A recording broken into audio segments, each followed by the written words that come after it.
ক্ষমতায় যাওয়ার আগে নিজেদের কোন দলে একে অপরকে মেরে ফেলেছে বিএনপির কর্মীরা। অনেক সময় সে দোষ এসে পড়েছে জামায়াত শিবিরের ওপর। তবে এবারের লক্ষ্মীপুরের ঘটনায় শিবিরকে দোষ দেওয়ার কোনো পথ নেই। জানা গেছে, লক্ষ্মীপুরের চন্দ্রগঞ্জে আধিপত্য বিস্তারকে কেন্দ্র করে বিএনপি নেতা আবুল কালাম জহিরকে কুপিয়ে ও গুলি করে খতম করেছে তার নিজ দলের কর্মীরা। এ ঘটনায় সন্ত্রাসী ছোট কাউছার ওরফে পিচ্চি কাউছারের বিরুদ্ধে অভিযোগ করেছে পরিবার। 8:30টার দিকে সদর উপজেলার চন্দ্রগঞ্জ ইউনিয়নের পশ্চিম লতিফপুর গ্রামে ঘটনা ঘটলেও বেলা 11:30টা পর্যন্ত কোনো মামলা হয়নি। ময়নাতদন্ত শেষে মামলা হবে বলে জানিয়েছে পুলিশ। অভিযুক্ত কাউছারের পুরো নাম কাউছার মানিক বাদল। তিনি চন্দ্রগঞ্জ ইউনিয়ন ছাত্র দলের সদস্য। তিনি একটি হত্যা মামলার যাবজ্জীবন সাজাপ্রাপ্ত ও আরেকটি হত্যা মামলার ফাঁসির দণ্ডপ্রাপ্ত আসামি বলে জানা গেছে। অন্যদিকে খবর পেয়ে রাতে বিএনপির যুগ্ম মহাসচিব ও লক্ষ্মীপুর ৩ সদর আসনের ধানের শীষের প্রার্থী শহীদউদ্দিন চৌধুরী অ্যানি ঘটনাস্থল পরিদর্শন করেন। এ সময় তিনি গণমাধ্যমকে বলেন,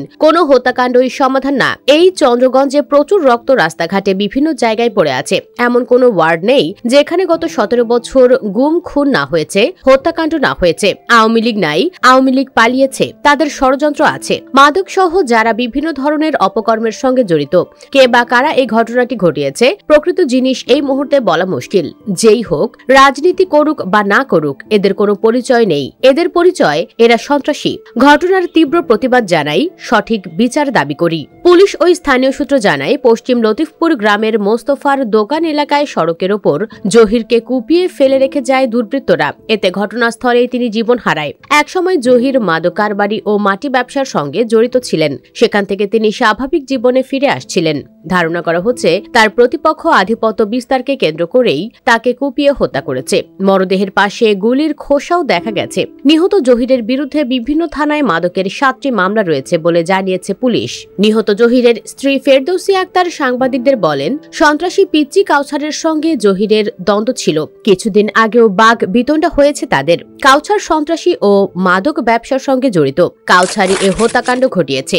এ বিষয়ে চেষ্টা করেও ছোট কাউছারের বক্তব্য নেওয়ার চেষ্টা করেও সম্ভব হয়নি। চন্দ্রগঞ্জ থানার ভারপ্রাপ্ত কর্মকর্তা অর্থাৎ ওসি ফয়জুল আজিম বলেন, হত্যার ঘটনায় এখনো মামলা হয়নি। সুপ্রিয় দর্শক, এই ঘটনায় কোনোভাবে কি জড়িত জামায়াত শিবির? কি মনে হয় আপনার? কমেন্ট বক্সে ইয়েস অথবা নো লিখে জানিয়ে দিন আপনার মতামত। ভিডিও ভালো লাগলে লাইক দিন এবং শেয়ার করুন। আর অবশ্যই চ্যানেলটি সাবস্ক্রাইব করুন। ধন্যবাদ।